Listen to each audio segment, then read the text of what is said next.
Hello, everybody. This is Eddie Laporte, and I am going to talk about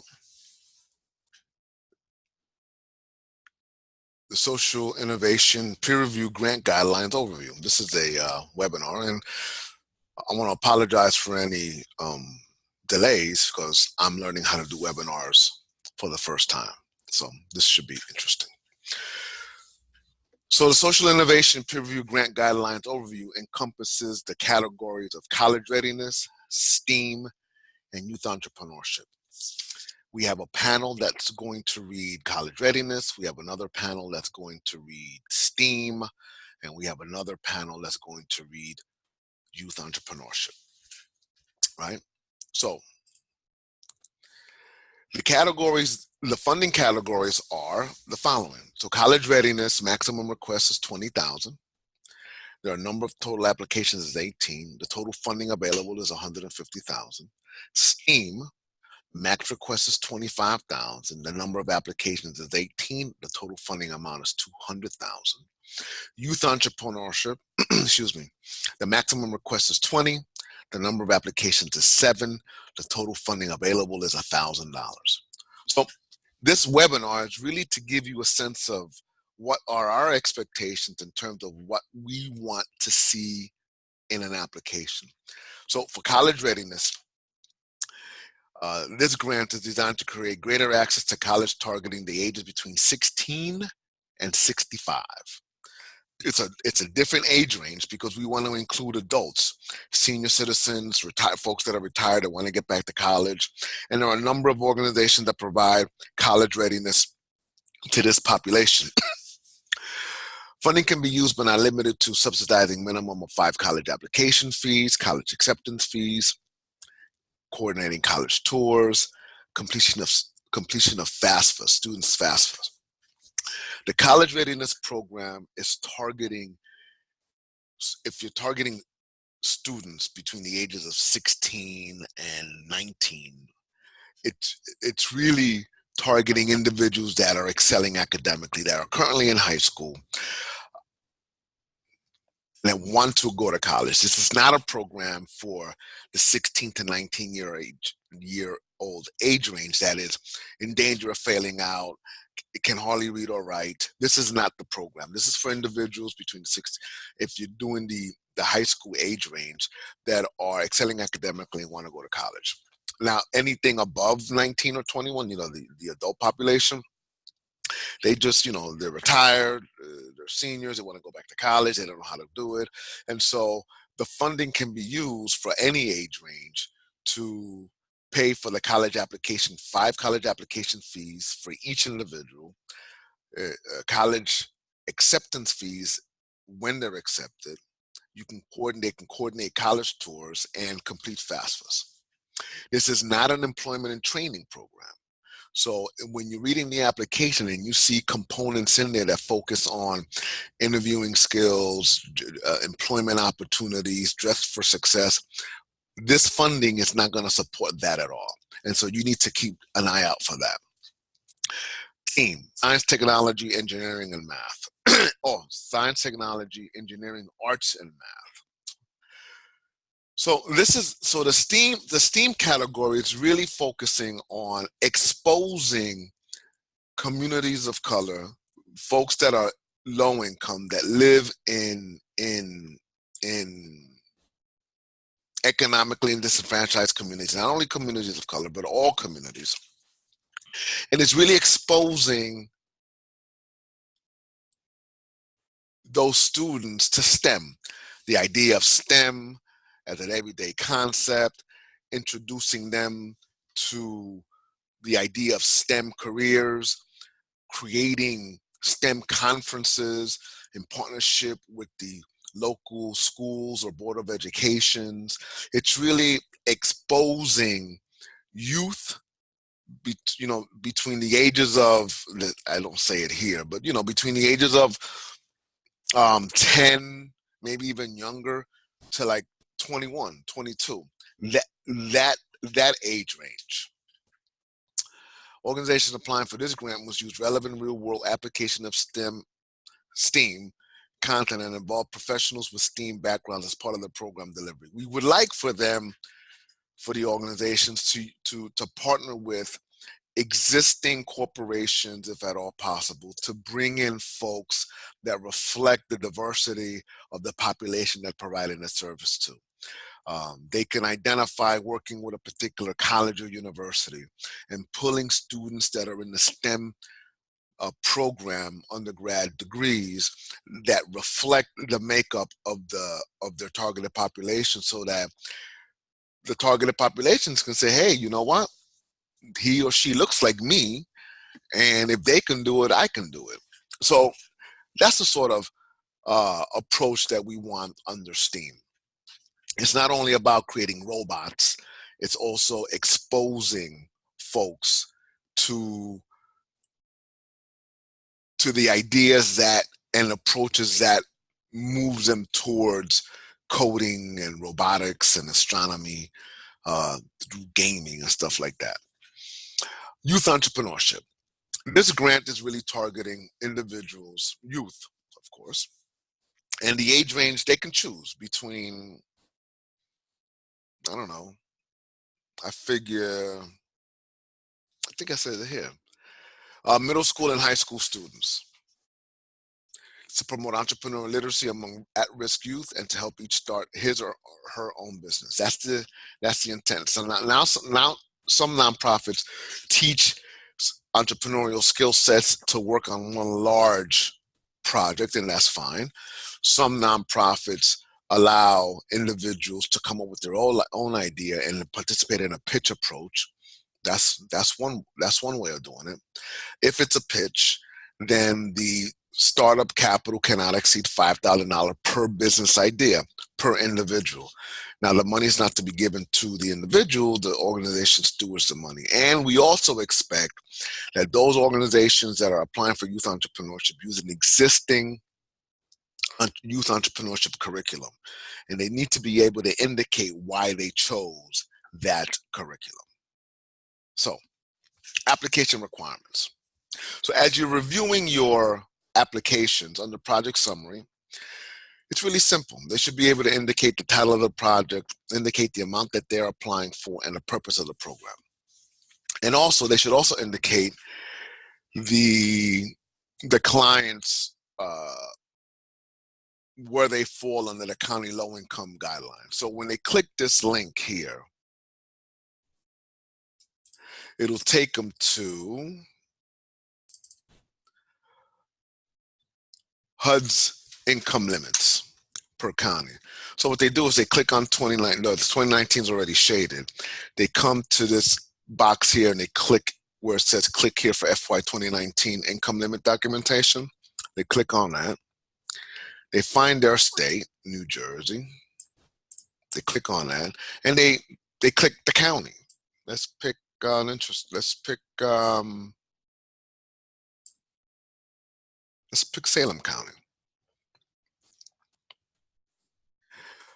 Click view calculations, and in Salem County, now they can choose. They can provide services to the very low income limits, extremely low income limits, or low income limits. We're fine with the low income limits. So in Salem County, family of one or one person cannot exceed $50,500, and a family of 8 cannot exceed $95,200 annually.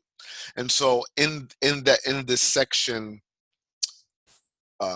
where in the project summary, they should indicate that they identified the county low-income guidelines through the HUD user portal, and they've identified and they've chosen to be under the low-income guidelines. And so a family of 3 to 5 can exceed the base, whatever the base number, to whatever the max number is. Organizational capacity. We want a brief history of the organization, not a dissertation. Why was the organization created? How long had it been how long had it been providing services? What services does it provide? Then we want a brief description of the makeup of the board. Who's on the board? What are their titles? What are their term limits? And how many times have they met last year? Was it once a quarter, once every other month, 12 times a year? We just want to make sure that they have the semblance of a functional board. And then the final bullet, provide a description of the staff associated with the program and what are their roles. We simply want to know who have they identified in the organization that's responsible for implementing the project, and what are their roles in implementing the project. Statement of need. So in this section, not only do we want them to indicate to us that yes, they think it's a need, but we also want them to corroborate that need with supporting data from existing surveys or needs assessments that were conducted. Either they conducted them or someone or some entity in the county conducted them, that says, youth entrepreneurship is a service that needs to be addressed in this county, because as per the Union County Board of Social Services HISAC needs assessment indicates such. Statement of collaboration. Describe who are the 3 collaborating partners and who will the partnerships impact, and how will the partnership impact the implementation of the project. Now, the partnerships don't necessarily have to be project specific, but they may provide ancillary services that clients need that the organization doesn't provide, in order for the client to maximize this particular project, whether it's college readiness, whether it's youth entrepreneurship, whether it's STEAM.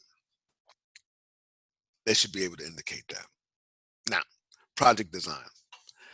We want a detailed description of the project. But when you read the project design, each applicant submitted a logic model. Now, our logic model is simple. It's 5 columns: resources, activities, outputs, outcomes, and impacts. So as you're reading the project description, the logic model should align with the project description. It should and the project description should align with the logic model.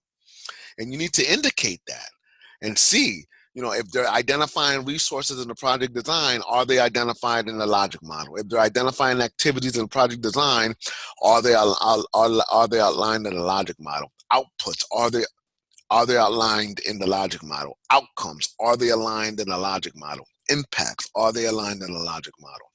And if they're not, you need to indicate that in the comments, and also deduct points accordingly.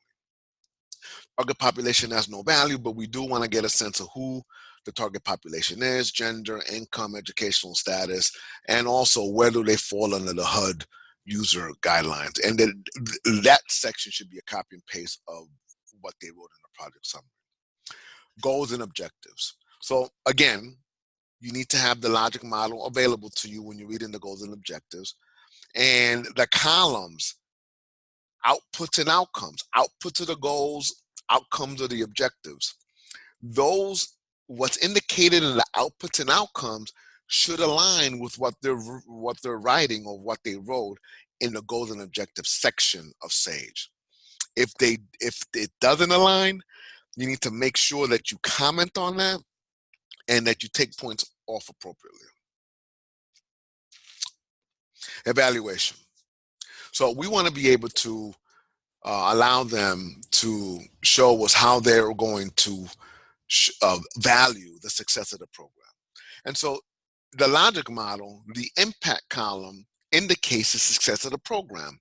So the evaluation component should mirror the impact column of the logic model. And again, if it doesn't, then you need to be able to make those comments and why it doesn't address why the logic model is not aligning with the evaluation, or why the logic model is aligning with the evaluation component. And then make your comments appropriate and minus points appropriately. Sustainability, of course, we want them to think through what are the issues, what are the human, financial, and technological resources that they're going to need. There's no values attached to that, so you don't have to spend a lot of time there. But we do want to make sure that they are talking about, or at least thinking about, how they're going to be sustainable after they receive OFBI funding. Budget. So they need to complete all the budget forms in SAGE. Now, these 3 bullets: $2,000 for the purchase of technology, $1,500 for administrative costs, and $1,000 for staff development. These are expenses above and beyond what they are going to need to implement their program. These are not expenses that they have to show in the budget, but they can, and they'll be approved. They don't have to use the entire $2,000 of technology, and the technology must only be used for the project. Then $1,500 of administrative costs are for costs that are yet to be identified. They can use the $1,500 or they cannot use the $1,500. $1,000 in staff development, the same. They can use the entire $1,000 for staff development or they can use zero amount. The personnel cannot exceed 65% of the total award, right? And that's inclusive of the 5% of the executive director. So the max that the executive director can charge off of this grant is 5%. The total of personnel cannot exceed 65. You'll also have to make sure that you have the budget narrative available to you as you're looking at the budget, because we want to be able to get a sense of how did they get to the numbers and how do they justify those numbers. Now, for consumable supplies, and they say $500 and they have office supplies, that's good enough. We don't need to know how many pens and pencils and paper products they're going to buy. We get that. So you need to keep an eye on that for the budget. In the budget, let me also say this, the budget needs to align with the logic model under the resources. If under the resources column of the logic model, there are resources in there that the budget doesn't address, then there's a disconnect there. The resources are all the resources that they're going to need to implement the project. Those resources should be identified in the logic model and they should align with the budget expenses. Required appendices. So under required appendices, that's where you will go and download the logic model, the budget narrative, and the 3 letters of support of collaboration. Because the 3 letters of collaboration in SAGE is a synopsis of what the 3 letters of collaboration state. We want you to read that to make sure that the synopsis in the support letters of support section, collaborating section of the application align with the 3 letters that they submitted. Okay, so that's the overview for the Social Innovation Peer Review Grant Guidelines for the College Readiness Panel, the STEAM Panel, and the Youth Entrepreneurship Panel. If you have any questions, please don't hesitate to call Cynthia Fentress at 609-984-6763, 609-984-6763, or Kaisha Harris at 609-341-2737, 609-341-2737. By now, you should have received an email informing you that our deliberation process will be done through Zoom. There's also additional information on what you need to do in order to be able to deliberate on Zoom. If you have a PC or a laptop, you need a video camera and access to the internet, and you need to download the Zoom installer. It makes it easier if you have the Zoom installer, and it's free. If you don't have a video camera on your PC or laptop, you can use your smartphone as a video camera. You can prop it up next to your PC or laptop, and you need to download the app for Zoom on your smartphone. And they have the app for Android and they have the app for Apple. Okay, so I want to thank you for listening in, and I want to thank you for taking your time for being peer reviewers for the Office of Faith-Based Initiatives. Thank you and enjoy reading for us. Bye-bye.